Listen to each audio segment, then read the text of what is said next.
வெளியில போயிருந்தியா? நிர்மலா உடம்பு சரியில்லைன்னு போன் வந்தது. எல்லா டெஸ்டும் பண்ணி பார்த்துட்டேன். All test or okay. Congratulation.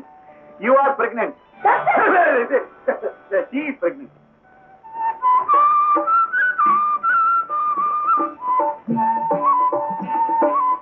சூரியன் பகை வீட்டுல இருந்தாலும் 10ஆம் இடத்துல இருக்க வேண்டிய குரு 5ஆம் இடத்துல கேந்திரம் பெற்றிருக்கிறதுனால நீ சும்மா கையை கட்டிக்கிட்டு இருந்தாலும் அப்பாவாகாம விடாது.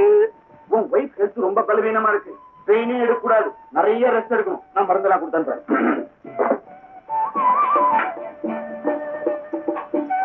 என்ன நான் போகணுமோ? இன்னுமா போகல? ரொம்ப ஒரு மினி கோபியை பெற்று கொடுக்க போறியே, அதுக்கு. ஒருவேளை அது மினி நிர்மலா இருந்தா அடுத்தது கோபியா ட்ரை பண்ணுவோம். நிர்மலா, நீ தாயாக போற, அதனால உன்னை கொஞ்சம் இழுத்து பிடிக்க வேண்டிய அவசியம் ஏற்பட்டு. பொன்னுசாமி, ஐயா கூப்பிட்டீங்களா? இன்னையில இருந்து இந்த வீட்டுக்குள்ள எந்த விதமான பத்திரிகைகளோ மேகசின்களோ வரக்கூடாது. பொன்னுசாமி, வந்தது உன் சீட்டை கிழிச்சிருவேன். சரிங்க. என்னங்க இந்த பத்திரிகைகள் தான் உன்னை டெம்ப்ட் பண்ணுது. பூ மாதிரி ஒரு குழந்தையை பெற்றுக் கொடுக்கணும்னா இந்த பூமாலையை தேடுற எண்ணத்தெல்லாம் கொஞ்ச நாளைக்கு விட்டுறணும். நீ ட்ரெயின் பண்ணிக்க கூடாது, குழந்தைய பாதிக்கும். ஹலோ, யார் பேசுறது? சொல்லுங்க. என்ன ஃபாதர் கூடைப்பந்து போட்டிக்கு தலைமை ஆகணுமா? சாரி, கொஞ்ச நாளைக்கு நிர்மலா எந்த நிகழ்ச்சியிலையும் கலந்துக்க முடியாது. கண்டிப்பா முடியாது. அது வந்து நான் சொல்றது உனக்கு கஷ்டமா தான் இருக்கும், ஆனா அதை ஃபாலோ பண்ணித்தான் ஆகும். நம்ம குழந்தையோட நன்மைக்காக. இல்லைங்க, என்னது? நிர்மலாவுடைய ப்ரோக்ராம் டைரி. அதான். என்னது? என்ன அது? என்னது?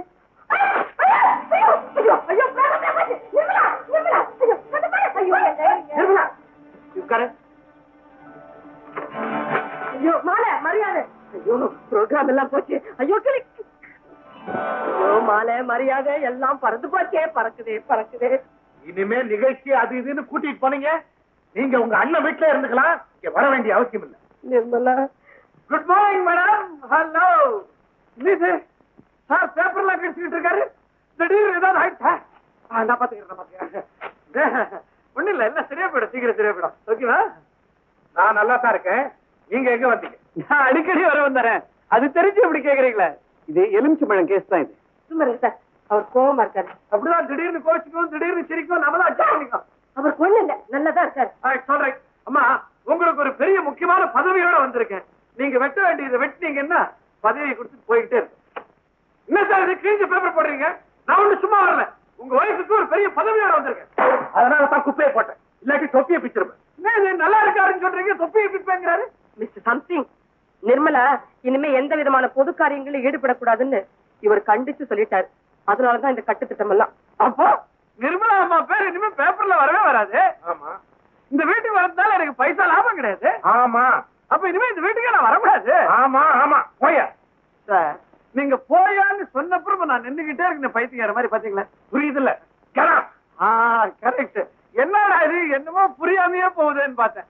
போற இடமெல்லாம் இந்த கெட் அவுட் நீ கேட்ட காது பழக்கமாயிடுச்சா? அதை சொன்னாதான் வெளியிலே போக முடியாது. கேட்டீங்க?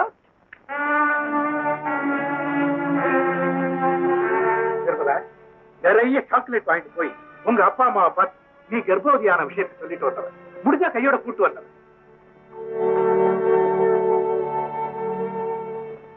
ரொம்ப அவசரம். அவசியம் தேவைதானே? இப்போ புருஷனோ பெருவிலங்கு, பிள்ளைகளோ சுள்ளாணி.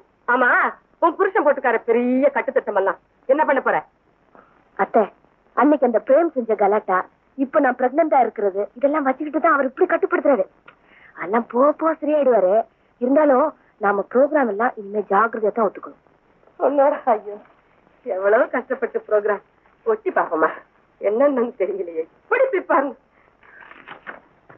உங்க எல்லாருக்கும் ஒரு சந்தோஷமான சமாச்சாரம் சொல்ல போறேன்.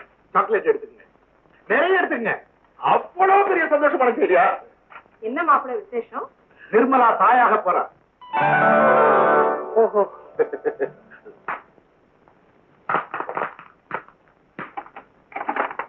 ஏன் போட்டீங்க?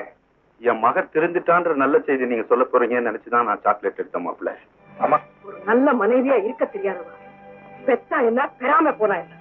எங்களுக்கு எல்லாமே ஒண்ணுதான். உங்க மனசு எனக்கு புரியுது. இந்த பிரசவத்துக்கு அப்புறம் அவர் நிச்சயம் திரும்பிடுவான்னு நான் நம்புறேன். அண்ணா, உங்க நம்பிக்கை எப்ப பலிக்குதோ அப்ப கூட நிறைய சாக்லேட் எடுத்துட்டு வாங்க, நாங்க சந்தோஷமா எடுத்துக்கோம். தயவு செஞ்சு இப்ப இதை எடுத்துட்டு போயிருங்க.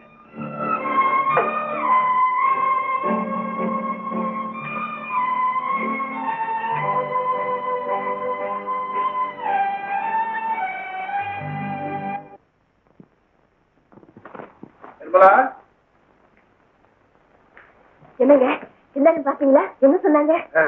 விஷயத்த சொன்னதும் எல்லாரும் ரொம்ப சந்தோஷப்பட்டாங்க. ஆளுக்கா சாக்லேட் எடுத்து வாயில நினைச்சுக்கிட்டு ஆனந்த கண்ணீர் வடிச்சாங்க. போயேன் அப்படியா? நான் பொய்யா சொல்றேன். நான் சொன்னதும் உங்க அம்மா அர்ச்சனை பண்றதுக்கு கோயிலுக்கு போயிட்டாங்க.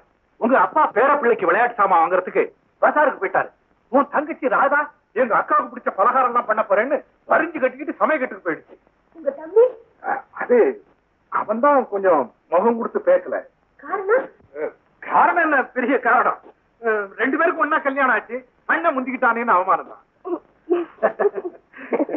அது சரி, ஏங்க யாருமே வரல? அது அது வந்து நம்ம டாக்டர் இருக்காரு, ஜோசியர் டாக்டர் ஜோசியர். அவர் ஏதோ தோஷம் இருக்கு, 10 நாளைக்கு தாயை யாரும் பார்க்க கூடாதுன்னு சொன்னாராம். நீங்க தாராளமா 10 நாளைக்கு வச்சு வாங்கன்னு சொல்லிட்டு வந்தேன்.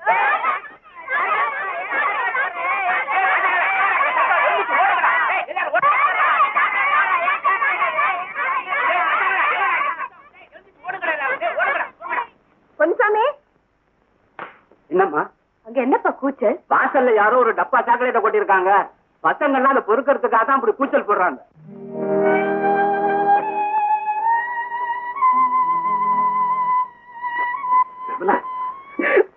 என்னது?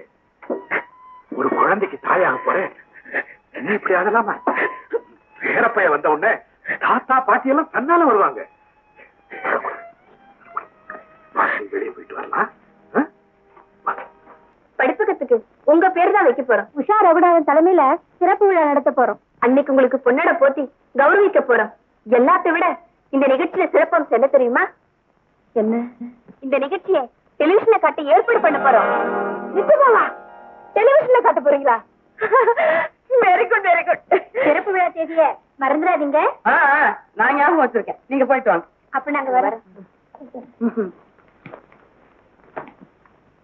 ஆமா, ஏன் நிர்மலா, உன் புருஷன் ஒண்ணு எந்த நிகழ்ச்சிக்கும் போக கூடாதுன்னு கடுபிடி பண்றாரு. நீ பாட்டுக்கு இந்த விழாவுக்கு வர்றேன்னு சொல்லிட்டியே, எப்படி போவேன்? அத்தை, நான் இது வரைக்கும் டிவில அப்பியர் ஆனது கிடையாது. அது எவ்வளவு பெரிய புகழ் தெரியுமா? எப்படியாவது இந்த ஃபங்க்ஷன்ல நான் கலந்துகிட்டு தான் ஆகணும்.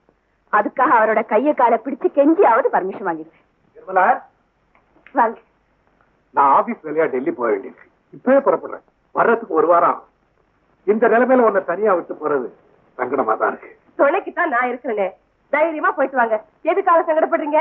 சங்கடத்துக்கு காரணமே நீங்க தானே. டாக்டர் எழுதி கொடுத்த மருந்தெல்லாம் வாங்கி வேலை தவறாம சாப்பிடணும். நான் கொடுத்துற புத்தகம் அதுல இருக்கிறபடி தினம் எக்ஸசைஸ் பண்ணணும். இன்னொரு முக்கியமான விஷயம், பிறக்க போற குழந்தைக்காக நான் உனக்கு சில கட்டுப்பாடுகள் வச்சிருக்கேன். அதை நீ எப்பவும் மீறக்கூடாதுங்கிறத ஞாபகப்படுத்தத்தான் இதை வாங்கிட்டு வந்திருக்கேன்.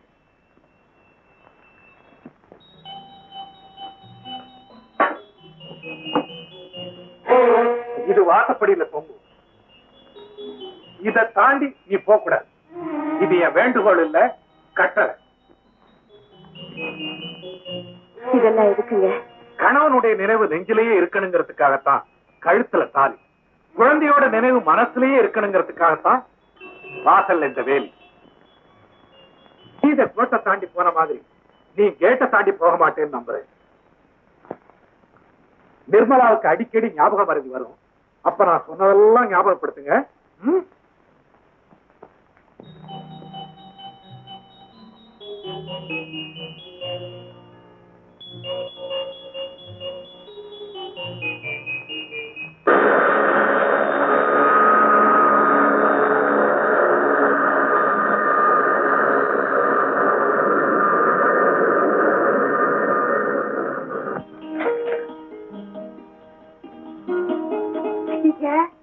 என்ன நிர்மலா வெறும் ஐஸ் திங்கிற?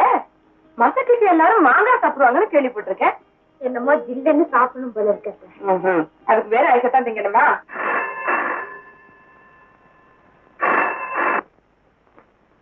ஹலோ, நான் நிர்மலா செக்ரட்டரி சுந்தரி பேசுறேன். அந்த நிகழ்ச்சி இன்னைக்கா? சரி சரி சொல்றேன். என்னத்த? நிர்மலா, ஒரு இலவச வாசக சாலை கட்டி கொடுத்து உனக்கு பொன்னாட போத்துறதா ஏற்பாடு பண்ணிருந்தோமே, அந்த நிகழ்ச்சி இன்னைக்கா. உடனே வர சொல்லி போனு. என்ன பண்ண போற?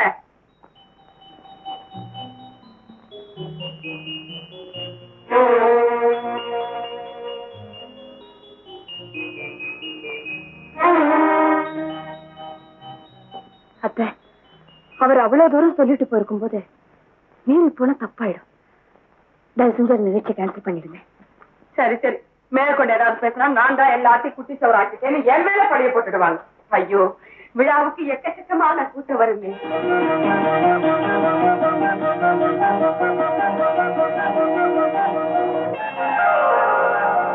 மிஸ்டர் உஷாராகும் தான் பொன்னாட போட்டு போறாங்க. நிகழ்ச்சியை டெலிவிஷன்ல வேற காட்ட போறாங்க. நீயோ இது வரைக்கும் டிவியில வந்ததே இல்ல. இவ்வளவு பெருமையும் இந்த சின்ன வயசுல கிடைக்கிறதுக்கு கொடுத்து வைக்கணும். அத்தை, போயிட்டு வந்துடலாம். ஆமா, நீ விழாவுக்கு போறது உன் புருஷனுக்கு தெரிஞ்சுக்க. அத்தை, அவர் ஊர்ல இருந்து வர்றதுக்குள்ள ஃபங்க்ஷன் முடிஞ்சிட போகுது. அந்த நியூஸ் வந்த பேப்பர் எல்லாம் அவர் கண்ணுக்கு தெரியாம மறைச்சிட்டு விஷயமே வெளியே தெரியாதே. அது என்னமோ உன் இஷ்டம். நீ தான் போற, நான் சும்மா உன் கூட வரேன்.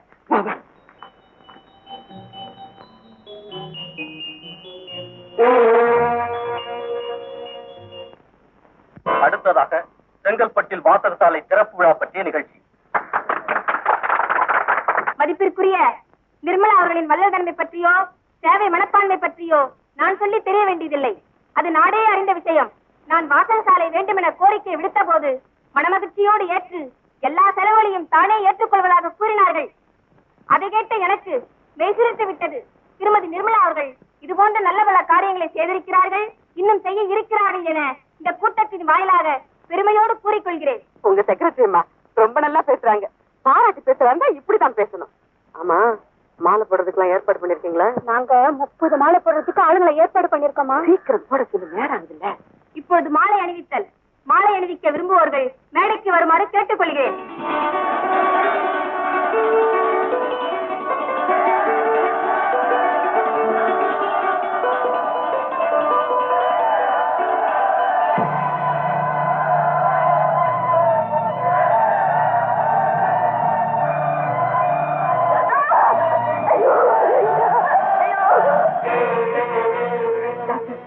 நிர்மலா எப்படி நிர்மலாவுடைய ஜாதகத்துல குருவோட நேர்பார்வை இல்லாம ராகு சஞ்சாரம் பண்றான்.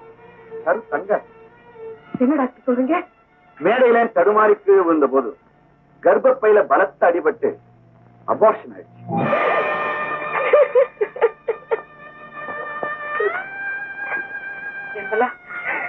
இந்த விஷயத்தை உன் புருஷன் கேள்விப்பட்டா தாங்கவே மாட்டாரு. அவன் முகத்துல நீ எப்படி முடிக்க போற? கோபி தன் குழந்தையை எவ்வளவு அவளோட எதிர்பார்த்துக்கிட்டு இருந்தாங்கிறது எனக்கு தான் தெரியும். அவனுக்காக நான் ரொம்ப ஃபீல் பண்றேன். அவன் ஜாதகத்துல புத்திரகாரகன் கூட நீச்சம் அடைஞ்சிருக்கான். ஆகும் இந்த விபத்துல என் உயிரை எழுந்திருந்தாலும் நான் கவலைப்பட்டிருக்க மாட்டேன். நான் எழுந்தது என் கணவரோட இதேட்ட அவர் உயிரை எழுந்த குழந்தை தாக்குற மாதிரி